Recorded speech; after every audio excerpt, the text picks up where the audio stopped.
Hollywood, and I can be more. More haters are more greater than you ever could.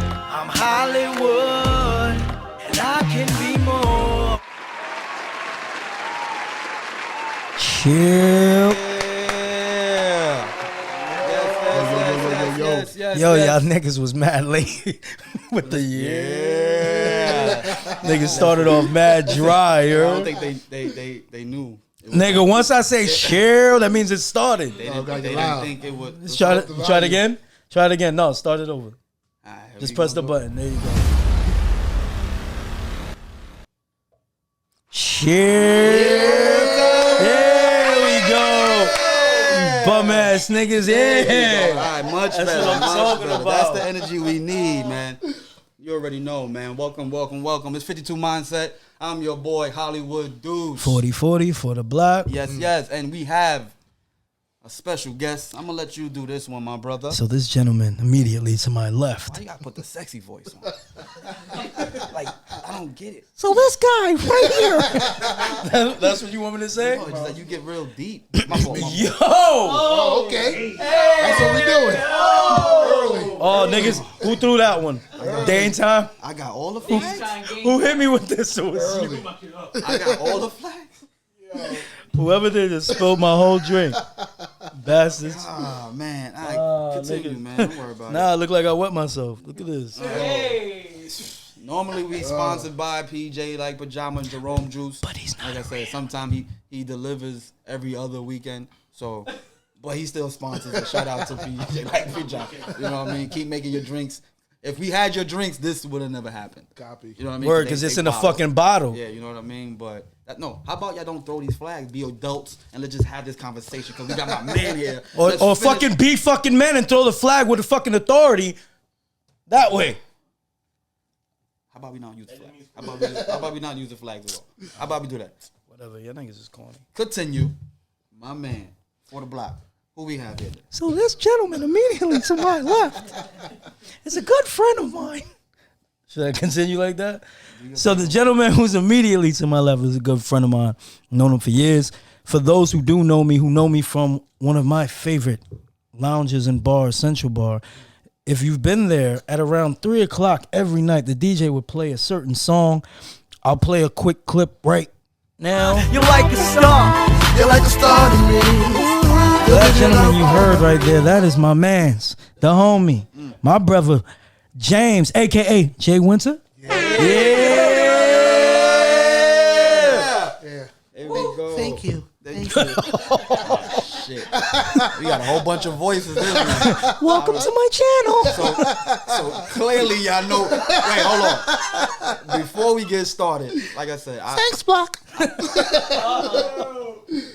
I'm gonna mind my business. Yeah, y'all do your thing, Mickey Mouse Clubhouse. Y'all over here sounding like, oh boy. Come on. No, go ahead. You got it. Yeah, whoa. Yeah, my bad. So clearly y'all know each other. Copy. Can I hear the story? Like, Oh, how so did we become to have my man Jay here? Like, how?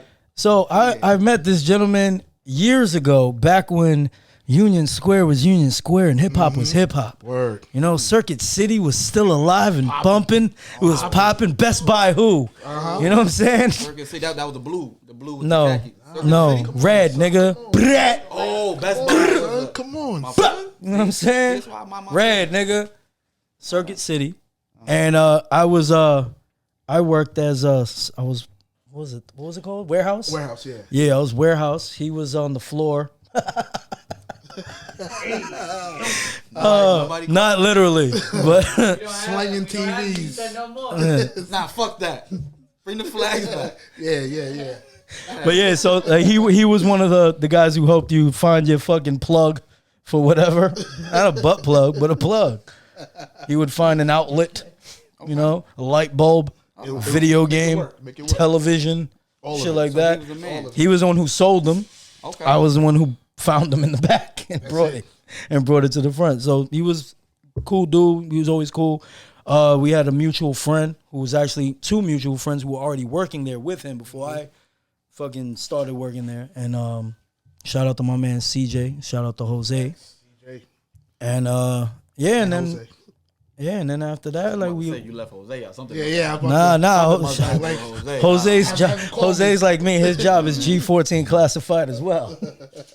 But yeah, shout out to Jose. Yeah, and then ever since then, like I got fired because I pushed the manager. The nigga got in my face, and the next day they said it was seasonal shit. My name was on the fucking schedule for the next like month or whatever. That was another thing. You know. Yeah, so we remained cool. He's also salty about that. yeah. What was his name? His name was James, wasn't it? Yeah, white that's dude, right, that's fucking right. pussy. Nunu. Fucking combo. Hope he's dead. But anyway, yeah, we remained cool, and then come to find out, my man is a singer, fucking amazing singer. So those who know, like I said, that last song you played, that was my man James, aka Jay Wynter, and we've been we did not really speak much. You know, life kicks in, everyone's busy and things happen, but we still would reach out from time to time and, hey, what's up? Run into each other at a bar or whatever. Yeah. And we always remain, like, every time I see him, it's like the first time. Like, it's like we never. Cool as ice. Yeah. Nothing Cool ever. as ice, like the first time. That's so sweet. Oh, Nobody else caught that. That's fucking Like, amazing, right? They got real nice. They got pet voices for each other and shit. That shit real cute. Nigga, you had one too. I feel like I gotta chime in. I felt left out. This nigga jealous. Love that. Love that. Nigga jealous. So y'all go from not talking for a while, then boom, pet voices and shit. That's real cute. It's like we Hey, never man. left, you heard? Hey. Cool as ice. It's I a like vibe. You know what I'm saying? Cool It's like a the other vibe. side of the pillow, you There you know? go, it's a vibe. So now years later, Friendship goals. Huh? Squad goals. So would you hold him for 40 minutes? Oh man. Yo, my nigga, get up. Get out. New podcast. Nigga. New I episode. want to ask him the question, brother. Camera's on you. All right. Would you for 40 mil? I can't. Yo, James, your next you- answer defines the rest of this interview. 40 mil for you and your family for 2 minutes. All you gotta do is hug this brother Nah. You know what though? and caress him so soft. There's other ways to get the money. Like I said, we both robbed the nigga who's giving us the money. You'll skip out on a 40 mil. Yo, man, it's not skipping. It's just moving the timeline. I get another way. Look at that. Look at that. Stupid. Take that, dummy. Your whack ass answers. I love the answer. I respect it. I think it's dumb as fuck. I respect it. With the Mickey Mouse voice, yeah? Wait, I'm listen, getting this money. I love the answer. Oh, 40 million. Oh boy, yeah. Oh boy, I hugged him. Yuck.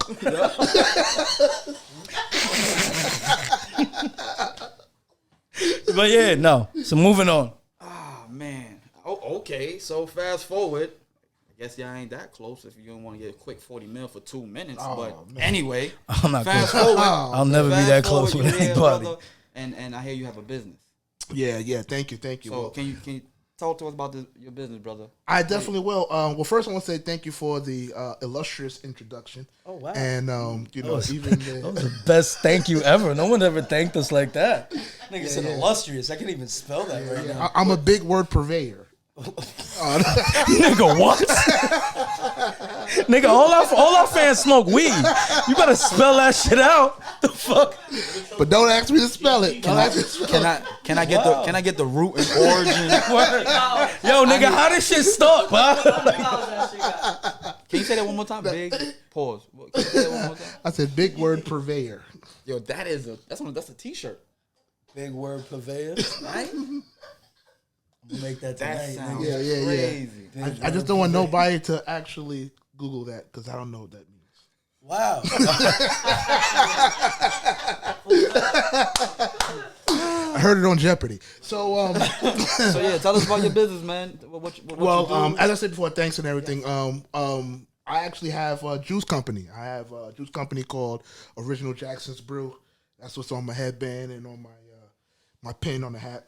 And it's actually named after my late son. Excuse me.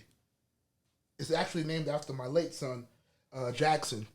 And it's a pretty intricate story, but just to sum it up, essentially a couple of years ago, my mother and my sister were practicing a vegan diet, and I wanted to create something that could support them and kind of substitute some of the other stuff they had. So basically through trial and error, I just created this brew based with hemp seed and sea moss gel and some other good things and coconut oil and whatever.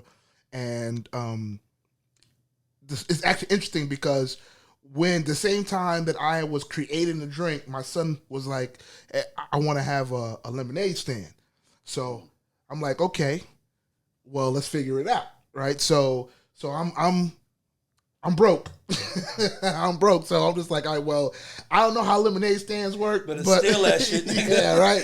So it's just like the story is kind of like almost like kismet. At the same time, my son tells me he wants a lemonade stand for that summer. This is a couple of years ago. I'm a stay-at-home dad at the moment because I lost my job. So I'm a stay-at-home dad, so I got time to create. It's the American dream, my nigga. I got time to create.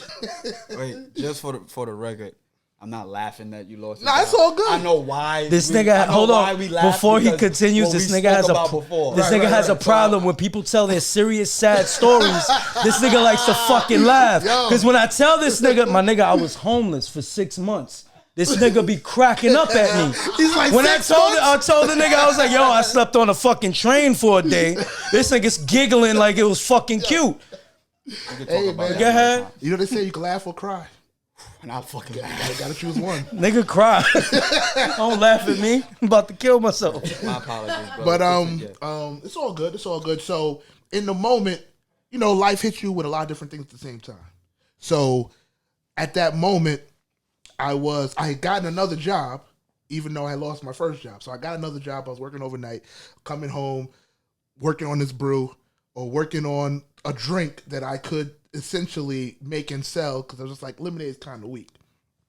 It just so happens that that's some white people shit. Yeah. Hey, I mean, you know, I want it to be spicy. You know what I mean? So at the same time, I went to a couple of vegan friendly or vegetarian friendly events with my mother and my sister and my son, or my oldest son, I should say. And while we were there at one of the events, I had seen a lady from Long Island selling her soup, like a soup that she made. It was her homemade soup. Okay. It was her and her daughters, and they were just bottling soup and selling it. And it was like an epiphany. I'm just like, well, if they could do that, well, I just created a drink for my family. I can sell that. And my son wants a lemonade stand. So all these things culminate at the same time. My son wanted a lemonade stand. The fact that I was making a drink to support the health and wellness of my family, and seeing this older woman too, because she had to be like in her 50s or 60s, who just took a chance on herself. And then what she said that she was a stay-at-home mom her entire adult life. And this was the first time she had ventured out into any type of business. And it inspired me. So all these things, like I said, it was almost kismet. So I created the drink. My mother put the money up for our first event. We did an event on Randall's Island called the Vegan Fest. I didn't know nothing. I'm talking about nothing. Everything they said you had to do was like, it was like I was looking at gibberish. Language, yeah. I was just like, I got to get what license? I got to do this? Nigga, give me a table. Stop playing. And like I said, so you thought it was just a come show up. Yo. Shut out your trunk. Well, the entry fee was $700. Ooh, and like I said, I am broke, right? So $700 for the entry fee? For entry fee, right? So and when I say broke, I mean I had a job, but you know, many people like many people, my job didn't meet my standard of living, and not to say that I had a big one, but you said to me. But plenty of times it was, all right, do I want to pay the rent or do I want the lights on? You know what I mean? That kind of struggle. So I'm going to fast forward a little bit. We get to the event. The event is it's a Saturday event. Like I said, I've leveraged. I hadn't paid my rent. So you knocked out that $700 cash? No. My mother put it on. My mother put it on her card. Like I said, I didn't have it. Shout out to mom. Yeah, at the time of system, man. Real talk. Shout out to the support system, man. Yo, I mean, you need it. Yes, you need it. Yes, sir. Like, and I make this joke now, but at the time, my team, because I had my sister, my mother, my god brother, my sister's best friend who now works with me, and my son, my oldest son at the time. Like, they didn't realize, like, I was like about $5,000 in the hole, right? The event was on a Saturday. On that Monday, I had to go to housing court. So essentially, If I didn't give housing court my back rent for like 3 months, that event happened Saturday, I would have been homeless on Monday. So we go to the event. Event is crazy. I had lines for at some point like 45 minutes. Like 45 minutes long. We do almost like $7,000 in that one day. Now, to some, they may laugh like that ain't money. To me, Nigga, that was bank. life. Nigga, that is bank. That kept you above water. That 40 mil in 2 minutes. But you didn't have to hug you didn't hug or kiss a nigga for it though. Now I see what you're saying, brother. Yes. I get it. So in that day was like, it was like a spark. It was like, first and foremost, that was the first time I ever made that much money from something that I created. Secondly, that was the first time I actually made that much money in one day. You know what I mean? And I was blessed enough to have a support system that wasn't like, okay, where's my cut? Because like I said, they didn't know what was happening. So on Saturday, we closed up shop. I'm sitting there, crying to myself because I'm just like, man, all the work that I did to get here. And I fast forwarded, but there was sleepless nights that entire time, because from the time that I decided, okay, we can make this a business, to the time that we paid for the actual entry fee, it was about like 2-month period. So I went on a fast. I'm talking about like all I was drinking was water and the drinks that I was making. I had lost 100 pounds from the time that I paid to the time that we got there, because I was just like, yo, I know I'm doing something I never did before, so I got to be somebody I've never been. Yep. So we do the event. It's a phenomenal event. Like I said, so we literally had a line for about 45 minutes. People just waiting. I mean, the accolades that we're getting, yo, this is the best drink I ever had. I never had something like this. It was just pouring in. Monday come, they're like, all right, you got the money? I'm like, just so happens. Yeah, nigga. so did you slap them with it? Yeah. Like physically, hey, take the fucking money. Yo, I mean, if there was ever a time I could throw money in a person's face, that's what I wanted to do. That was the time to do it. That's what I wanted to do. But because, it was just like, you was was it in court? Oh yeah, we was in court. I would have threw it at the judge. Yeah, bitch. Yeah. Well, I did want to come home. And singles, maybe pennies, just to be a dick. Yeah. I mean, that sounds good. That sounds good. But I'm kind of glad I made the other. Yeah, no, I'm happy you did it. Don't listen to me, nigga. I'll fuck your life up. I'm petty. Like, yo, we're not homeless, but I got arrested. Didn't I just tell you I'm taking him to small claims court for 50 cents? Hey, man, do what you got to do. This nigga with the fucking 50 cent. Uh-oh. Yeah. Oh, big bills. Yeah, you know big what? Bills. Sometimes all you got. It's twin brother. Yeah, that's There you go. plus You get interest. 3, nigga. That's plus interest. Don't talk to me for 3 years. When my song goes 300,000, nigga, you're paid. Plus interest. Sometimes you got a bitch to get what you want. Hey, man, I'm glad you got your money. I'm gonna sign that for you too. I'm glad you got your money. Smooth the timeline. So so I'm on a high. Go back to work. And I'm just like, oh man, what's next? Literally, this was in the end of September. I think like a week later, we get a phone call. No, a week later, I took my son to one of his checkups, and the doctor's like, there's an issue. So I'm like, okay, what's the issue? There's like something in his blood is wrong. So I'm like, okay. They give us some medicine. Maybe like a week after that, my girl was just like, so I don't like some. He wasn't responding the way a baby does. It was like he looked like he was in pain. Excuse me. So we take him back to the hospital. The doctor says he has to stay. So I'm like, okay, all right. What's the issue? It's like, we don't know yet, but it looks like there's some type of anomaly. We just need him overnight. So I'm like, okay. So I'm still going to work. Like, this is in October now. We go back to the hospital, and they're like, we gotta move him to Montefiore Children's Hospital because it looks like he has cancer. So I'm like, man, I don't even know what to say, what to do. So they transfer him over to Montefiore, and excuse me. And to keep in mind, while I was doing my thing, making this thing happen for us, he was there with me, because at the time I was working overnight. So when I came home, I took care of him. So I was with him every single day. Take him to Montefiore. They said he has infant leukemia. about a 50% chance that he'll make it. So I'm like, okay, well then he's going to be the 50 that make it. You know what I mean? He's going to be a success story. So week after week, I'm working overnight. I leave there, do my 8 to 10 hours, go straight to the hospital, right? At one point, they flood his body. He's like a balloon. And then the next day, when they clear out the fluid, because it's just part of the procedure to try to eradicate the problematic cells, he's like looking like this, like a rod.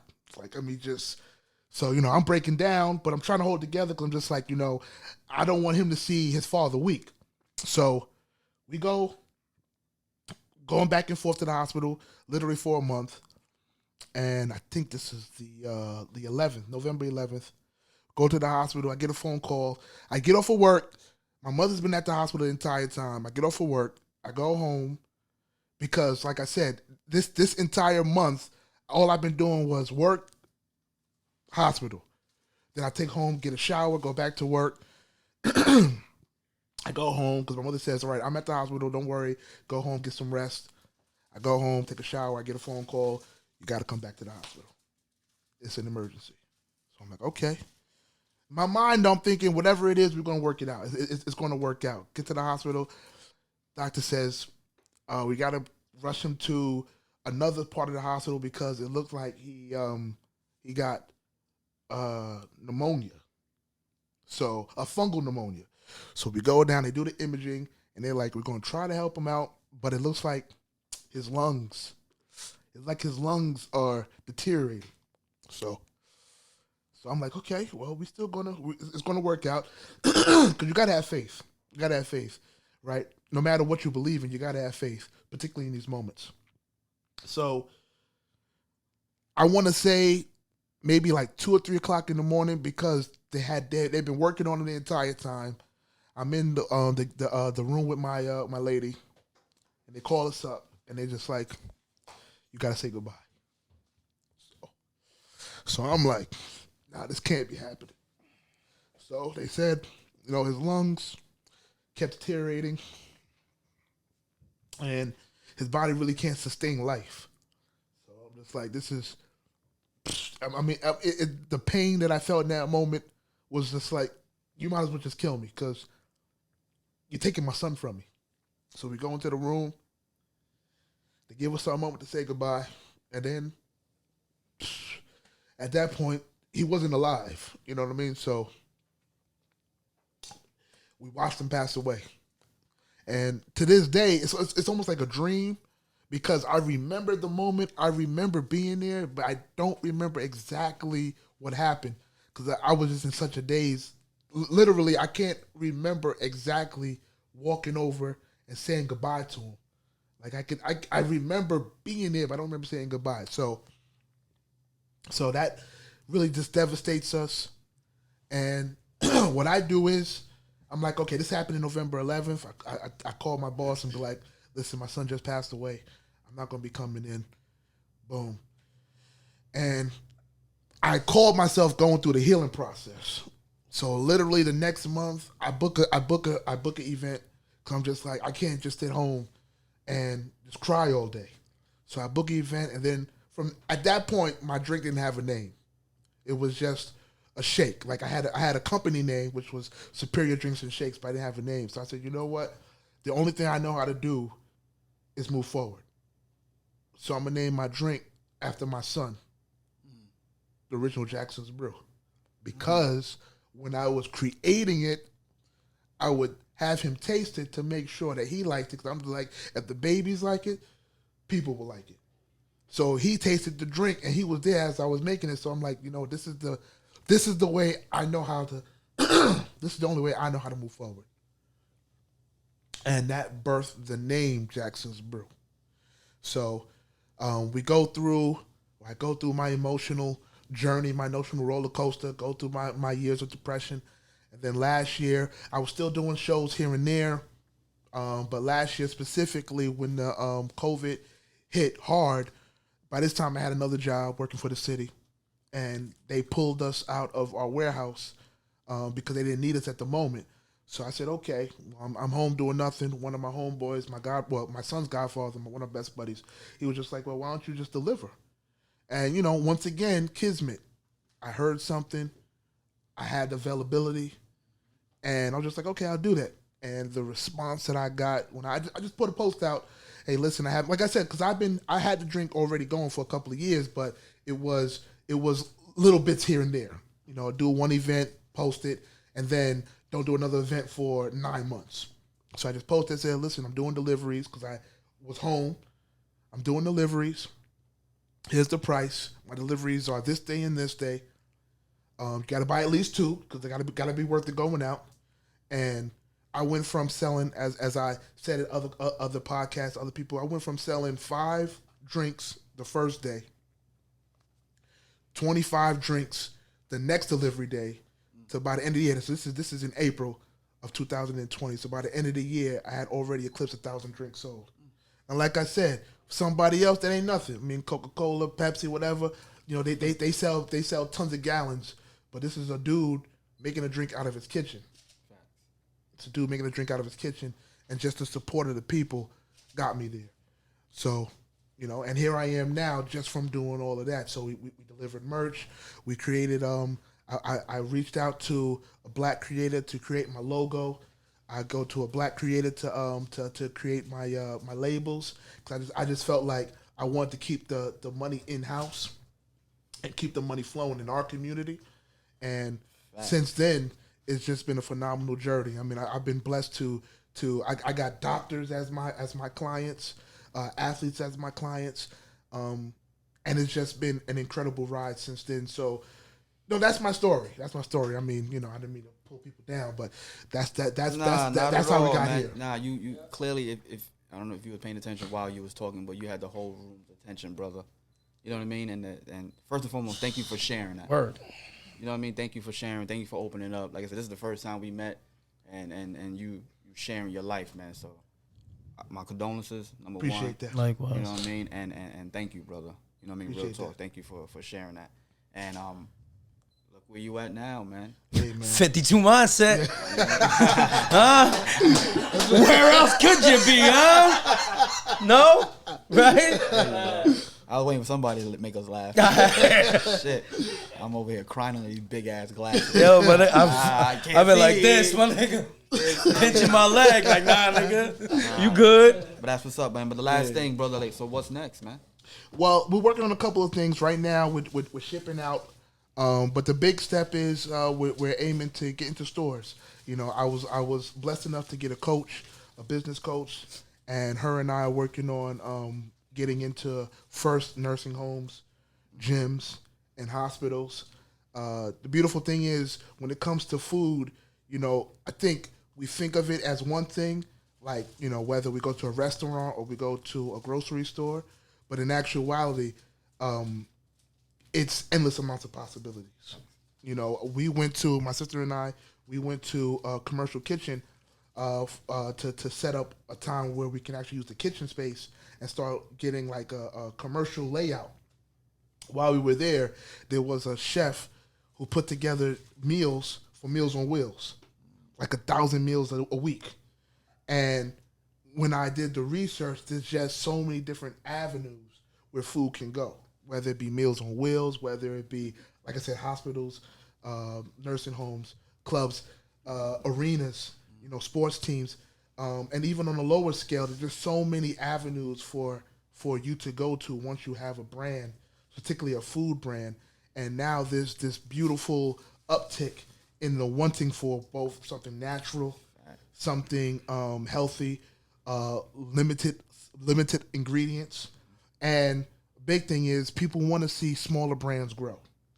You know, and that's the one thing that I've come to realize in this journey, this part of the journey, is that the wantingness to see like that grassroots entrepreneurship grow is tremendous. It's tremendous. Like I said, it's something spectacular when people hit you up and say, "How can I invest?"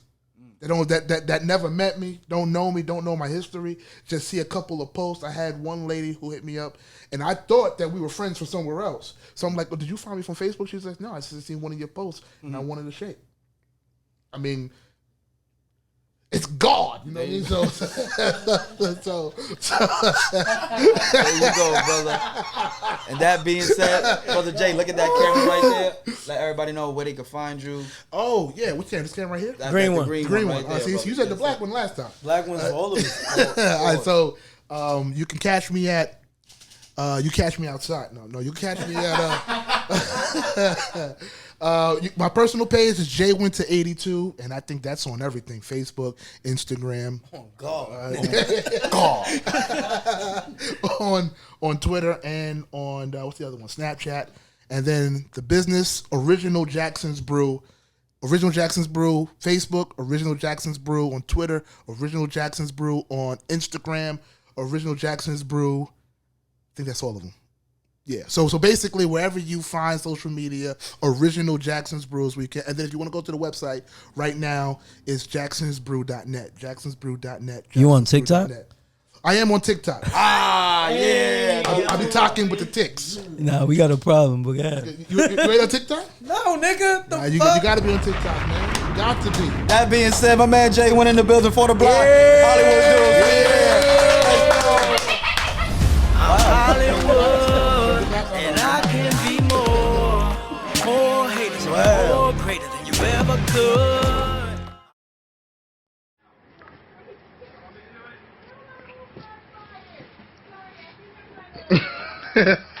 You sat up. You sat up on your own. That's amazing. You sat up on your own. Yes.